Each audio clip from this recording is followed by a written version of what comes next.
రోజులుగా ఏం జరిగిందో ఒక్కసారి మీరు ఆలోచించాలని చెప్పి నేను కోరుతా ఉన్నా.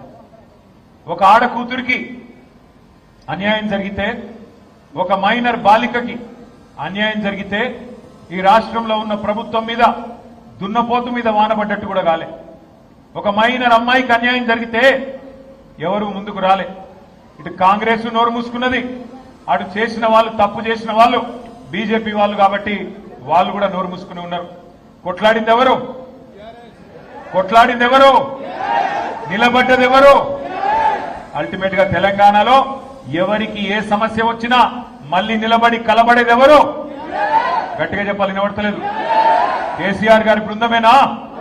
కేసీఆర్ దళమేనా? మళ్ళీ నిలబడేది, కలబడేది, గొంతు విప్పేది, కొట్లాడేది మళ్ళీ మనమే. కానీ ఒక్కసారి మనందరం కూడా ఆ తల్లికి, ఆ తండ్రికి, ఎవరైతే అమ్మాయి తల్లిదండ్రి ఉన్నారో వారిద్దరికీ గట్టిగా చప్పట్లతో సలాం చెప్పాలి, గట్టిగా చప్పట్లతో సల్యూట్ కొట్టాలని చెప్పి నేను విజ్ఞప్తి చేస్తా ఉన్నా. ఎందుకు?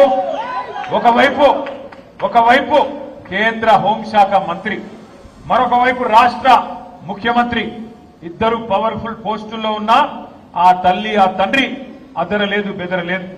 ఇద్దరు కుమ్మక్కై, ముఖ్యమంత్రి, కేంద్ర మంత్రి ఇద్దరు కుమ్మక్కై ఆ అమ్మాయికి అన్యాయం చేయాలనుకున్నా ఆ తల్లి, తండ్రి వెనుకకు తగ్గలేదు. కామాంధుడి చేతిలో విలవిలలాడిన అమ్మాయికి న్యాయం చేయాలని చెప్పి ఆ తల్లి, తండ్రి చేసిన పోరాటం, దానికి అండగా మన బీఆర్ఎస్ పార్టీ మహిళల నాయకత్వం, మన బీఆర్ఎస్ పార్టీ మహిళా బృందానికి కూడా గట్టిగా చప్పట్లతో మీరు అభినందనలు చెప్పాలి. ఎక్కడికక్కడ పోరాటాలు చేసి మహిళా కమిషన్, డీజీపీ అంబేద్కర్ గారి దగ్గరికి పోయి మన మహిళా నాయకత్వం మొత్తం కాళికాదేవిలాగా విరుచుకుపడి మరి ఎక్కడి వారక్కడ నిలదీస్తే మన పెద్దలు, మన party general secretary doctor RS Praveen Kumar గారికి కూడా గట్టిగా చప్పట్లతో అభినందనలు చెప్పాల. ఆయన ఒక మాజీ ఐపీఎస్ అధికారి, అన్ని విషయాలు తెలిసినవాడు. అందుకే గట్టిగా పోరాటం చేస్తే ఆ అమ్మాయి తరఫున మన బీఆర్ఎస్ శ్రేణులు గాని, మహిళా నాయకులు గాని, విద్యార్థి సంఘాలు గాని, సోషల్ మీడియా వారియర్స్ గాని ఈ పోరాటంతో చివరికి నిన్న మరి ఆయన లొంగిపోయిండో, అరెస్ట్ అయిండో, ఆ డ్రామా నడుస్తున్నది. కానీ మొత్తానికి ఇవాళ ఆ అమ్మాయికి కొంత న్యాయం జరిగే పరిస్థితి వచ్చింది. ఇవాళ నేను ఒకటే అడుగుతా ఉన్నా ప్రధానమంత్రి మోడీ గారిని, అయ్యా మీరు అంటున్నారు బేటీ బచావ్ బేటీ పడావ్ అంటున్నారు, కేవలం నినాదాలకే పరిమితమైతే న్యాయం జరగదు. మోడీ గారు బహుశా భారతదేశంలో మొట్టమొదటిసారి ఒక కేంద్ర మంత్రి కొడుకు మీద లుకౌట్ నోటీస్ ఇచ్చే పరిస్థితి వచ్చింది. కేంద్ర మంత్రిని ఇవాళ మీరు బర్తరఫ్ చేయకపోతే ఇక్కడ విచారణ సజావుగా జరిగే పరిస్థితి లేనే లేదు. ఎందుకంటే ఆ తప్పు చేసిన వ్యక్తిని దాచిపెట్టింది ఎవరు? 9 రోజులు ఎవరు దాచిపెట్టిండ్రు? ఆ కేంద్ర మంత్రి గారే కదా. ఇవాళ ఒక్కసారి దయచేసి ఆలోచన చేయండి. నిజంగా కూడా ఇలాంటి వ్యక్తులు పదవుల్లో కొనసాగుతూ ఉండడం అది తెలంగాణకే కాదు భారతదేశానికి కూడా అవమానకరం. మైనర్ బాలికకు అన్యాయం చేసింది కేంద్ర మంత్రి కొడుకైతే, మైనర్ బాలిక తల్లిదండ్రుల్ని భయభ్రాంతులకు గురి చేసింది స్వయంగా కేంద్ర మంత్రి.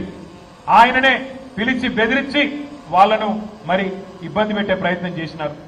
ఇంత తీవ్రమైన కేసును నీరుగార్చే ప్రయత్నం చేసింది ఈ రాష్ట్ర ముఖ్యమంత్రి. హనీ ట్రాప్ అని మీడియాను మనీ ట్రాప్ లో వేసి మీడియాను గొంతు నొక్కి వాళ్ళను కూడా వార్తలు రానియకుండా చేసింది ముఖ్యమంత్రి, కేంద్ర మంత్రి ఇద్దరు కలిసి పెట్టిదంతా మీకెందుకు చెప్తున్నాను మీరు అనుకోవచ్చు. ఎందుకంటే ఒకటే ఒక్క డిమాండ్ మనందరిది ఈ సమావేశం ద్వారా, ఖచ్చితంగా కేంద్ర మంత్రి గారిని వెంటనే బర్తరఫ్ చేయాలని ఈ సమావేశం నుంచి మీ చప్పట్ల ద్వారా కేంద్ర ప్రభుత్వానికి మనం డిమాండ్ చేద్దాం. లేకపోతే ఏ ఆడపిల్ల కూడా ధైర్యం చేయదు. రేపు తన మీద ఏం జరిగినా, ఏ అఘాయిత్యం జరిగినా ముందుకొచ్చే ధైర్యం చేయరు. పెద్దవాళ్ళు తప్పించుకుంటారు. అధికారంలో ఉన్న వాళ్లకు ఇబ్బంది కాదు అనుకుంటే ఏ ఆడకూతురు కూడా రేపు బయటికి వచ్చి మళ్ళీ కంప్లైంట్ చేయడానికి కూడా భయపడే పరిస్థితి వస్తుంది. అందుకే కేంద్ర మంత్రిని తొలగించాలే, విచారణ నిష్పక్షపాతంగా జరగాలని చెప్పి కూడా నేను మిమ్మల్ని హృదయపూర్వకంగా విజ్ఞప్తి చేస్తూ ఈ సభ ద్వారా నేను కేంద్ర ప్రభుత్వాన్ని కూడా డిమాండ్ చేస్తా ఉన్నా. ఇక మనందరం కూడా ఇక్కడికి వచ్చింది, ఇక్కడ కలుసుకుంటున్నది ఇవాళ రాజకీయంగా బూత్ లెవెల్లో మన బాధ్యతలు గుర్తు చేసుకోవడానికి, ముఖ్యంగా మన నాయకుడు కేసీఆర్ గారి నాయకత్వంలో మనం చేసిన వివిధ కార్యక్రమాల్ని, మనం చేసిన ప్రయత్నాల్ని తెలంగాణ ప్రజలకి, ముఖ్యంగా ఎల్బీ నగర్ నియోజకవర్గంలోని ప్రతి అన్నకి, ప్రతి తమ్ముడికి, ప్రతి చెల్లికి, ప్రతి అక్కకి వివరించి చెప్పడానికి మీరందరూ కూడా నిజానికి ఇక్కడ కూర్చున్న మా సోదరులందరూ, నేను సుధీర్ రెడ్డి గారిని అడిగినాను, అన్నా మరి మీరు పొద్దున్న నుంచి సాయంత్రం దాకా శిక్షణ కార్యక్రమం అంటున్నారు, హైదరాబాద్లో జనరల్గా మరి అంతసేపు ఎవరు ఉండరు, హైదరాబాద్లో మన నాయకులు కానీ కార్యకర్తలు కానీ ఒక గంట సేపు మీటింగ్ వస్తేనే ఎక్కువ అంటే సుధీర్ రెడ్డి గారు నాతో ఒక మాట అన్నారు, అన్న మా ఎల్బీ నగర్ కార్యకర్తలంటే మా నాయకులంటే క్రమశిక్షణ కలిగిన వాళ్ళు, మీరే రండి మీరే చూడండి ఎంత ఆర్గనైజ్డ్ గా ఎంత పద్ధతిగా మేము ఉంటామో మీరే చూడండి అన్నారు. అన్నట్టుగానే 1320 మంది అంటే 1320 మంది ఒక్కరికి తగ్గకుండా ఉదయం నుంచి ఇప్పటి వరకు నిబద్ధతతో కూర్చున్నందుకు మీ అందరికీ హృదయపూర్వకంగా నేను అభినందనలు తెలియజేస్తా ఉన్నాను. ఇవాళ చాలా మంది ఏమనుకుంటారంటే కార్యకర్తలు నాయకులు అంటే కేవలం ఎన్నికలప్పుడు మాత్రమే గుర్తొస్తూ ఉంటారు రాజకీయ పార్టీలకి. కానీ ఇవాళ సుశిక్షితులైన సైనికులుగా మనం పనిచేయాలి అంటే శిక్షణ అవసరం. శిక్షణ ఎందుకు అవసరం అంటే ఏ రంగం తీసుకున్నా, ఒక డాక్టర్ అయినా, ఒక ఇంజనీర్ అయినా, ఒక న్యాయవాది అయినా, ఒక జర్నలిస్ట్ అయినా, మరి వేలాది మంది లక్షలాది మంది కోట్లాది మంది జీవితాల్ని ప్రభావితం చేసే ఏ వృత్తిలో ఉన్నా శిక్షణ తప్పకుండా అవసరం. అజ్ఞానాన్ని తొలగించడానికే శిక్షణ, ఎప్పటికప్పుడు జ్ఞానాన్ని పెంపొందించుకోవడానికి, అజ్ఞానాన్ని తొలగించుకోవడానికే శిక్షణ కార్యక్రమాలు. పార్టీ సిద్ధాంతం ఏంది, మనం అమలు చేసిన కార్యక్రమాలు ఏంది, ఏ రకంగా వాటిని ప్రజల్లోకి తీసుకొని పోవాలి, ఏ రకంగా కలిసికట్టుగా మనం నడవాలి, ఇవన్నిటినీ చేసుకోవడానికే శిక్షణ కార్యక్రమాలు. మీరు ఆత్మవిశ్వాసంతో కనుక ఉంటే, మీ దగ్గర పూర్తి సమాచారం ఉంటే, ఉదాహరణకి మీ ఎల్బీ నగర్ నియోజకవర్గం ఉంది, పెద్దలు సుధీర్ రెడ్డి గారి నాయకత్వంలో ఎల్బీ నగర్ జంక్షన్ ఇదివరకు ఎట్లుండే ఇవాళ ఎట్లున్నది మీ కళ్ళకు నా కళ్ళకు కనబడుతూనే ఉన్నది. ఎన్ని ఫ్లైఓవర్లు కట్టినాం, ఎన్ని అండర్ పాస్లు కట్టినాం, ఎన్ని రకాల మరి అండర్ పాస్లతో పాటు ఎస్ఆర్డిపిలో ఎన్ని కార్యక్రమాలు చేసినామో మీ కళ్ళ ముందు ఉంది. కానీ చాలా మంది మిత్రులకు ఇక్కడ కూర్చున్న వాళ్ళకి అందులో ఎంత ఖర్చు పెట్టినాము, ఎంత ఎఫర్ట్ పెట్టినారు సుధీర్ రెడ్డి గారు కానీ మన అధికారులు కానీ తెలియకపోవచ్చు. ఆ వివరాలన్నీ మనకు తెలుసుంటే, ఆ సమాచారం మన దగ్గర ఉంటే అవతల వాళ్ళు మాట్లాడినప్పుడు సమాచార సహితంగా వారిని తిప్పికొట్టేదానికి ఆస్కారం ఉంటుంది.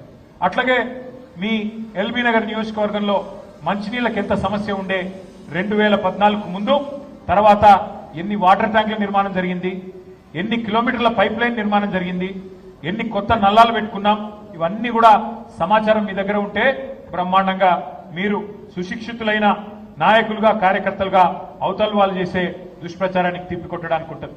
నిజంగా చెప్పాలంటే ఒక రాజకీయ పార్టీ కార్యకర్త యుద్ధంలో ఒక సైనికుడితో సమానం. ఒక సైనికుడు ఎట్లా అయితే తన దేశాన్ని కాపాడడానికి ఏ రకంగానైతే వీరోచితంగా కొట్లాడతారో, మీరు కూడా మాకంటే ఎక్కువ క్షేత్రంలో కొట్లాడేది మీరు, తలపడేది మీరు, బూత్ స్థాయిలో నిలబడేది మీరు, పార్టీ కోసం ప్రచారం చేసేది మీరు. అందుకే మీ దగ్గర సమాచారం ఉంటే, మీ దగ్గర సంపూర్ణమైన అవగాహన ఉంటే తప్పకుండా ధీటుగా అవతల పార్టీని తిప్పికొట్టవచ్చు. మీరు మన ప్రభుత్వ హయాంలో చేసిన పథకాలు, ఉదాహరణకి కేసీఆర్ కిట్ అనే ఒక అద్భుతమైన పథకం ఉండేది. ఆ కేసీఆర్ కిట్ ని ఏ రకంగా, ఇది ఎక్కడ పెడతారా, కేసీఆర్ కిట్ ని ఏ రకంగా మరి ఆనాడు మనం అమలు చేసినామో ఒక్కసారి మనం అర్థం చేసుకోవాల్సిన అవసరం ఉంది. ఎట్లా అమలు చేసాం మనం కేసీఆర్ కిట్ ని? అసలు కేసీఆర్ కిట్ ఏంటిది, దాని వెనకాల ఆలోచన ఏంటిది? దాని వెనకాల ఆలోచన ఏంటిది అంటే, పెద్దలు కేసీఆర్ గారు కేబినెట్ సమావేశంలో ఒకరోజు మేమందరం ఉన్నాం, సబితమ్మ, అట్లాగే మన మహమూద్ అలీ గారు, ఇంకా మిగతా మిత్రులందరూ. ఆ రోజు మా అందరితో చర్చ పెట్టినారు. ఏ పేదింటి అమ్మాయి గర్భవతి అయితే, ఆ పేదింటి అమ్మాయి గర్భం దాలిస్తే, కడుపులో బిడ్డబడితే ఎప్పటిదాకా పనికి, ఇంకా రేపో ఎల్లుండో డెలివరీ అనేదాకా, మరి అట్లాంటి పరిస్థితుల్లో ఎంతమంది ఉంటారు పని చేయాల్సి ఉంటుందని అడిగారు. డెలివరీకి ముందు ఎక్కడి దాకా పని చేస్తారని అడిగారు. అడిగితే కొంతమంది తెలిసిన వాళ్ళు తెలిసినట్టు చెప్పారు, సార్ నెల రోజుల దాకా చేస్తారని కొంతమంది, 2 నెలల ముందు దాకా చేస్తారని కొంతమంది, కాదు సార్ కొన్ని సందర్భాల్లో అయితే రేపు తెల్లారి డెలివరీ అనగా కూడా ముందు రోజు దాకా కూడా పనిచేసే పరిస్థితి ఉంటుంది అని చెప్పడం జరిగింది. మరి డెలివరీ అయిన తర్వాత, బిడ్డ పుట్టిన తర్వాత ఎన్ని రోజులు మళ్ళీ అమ్మాయికి రెస్ట్ ఉంటుంది అని అడిగాడు. అడిగితే చెప్పిన కొంతమంది నెల, కొంతమంది 2 నెలలు ఇట్లా చెప్పుకుంటూ వచ్చినారు. కానీ వాస్తవం ఏమంటే, చాలా పేద ఇళ్లలో రేపు డెలివరీ అంటే ఈ రోజు దాకా పని చేయాలి. ఎందుకు? డబ్బులు సంపాదించాలి, ఇంట్లో పని జరగాలి. అట్లాగే మళ్ళీ పాపనో బాబో పుట్టిన తర్వాత మళ్ళీ తిరిగి వెంటనే నెల రోజుల లోపలనే పచ్చి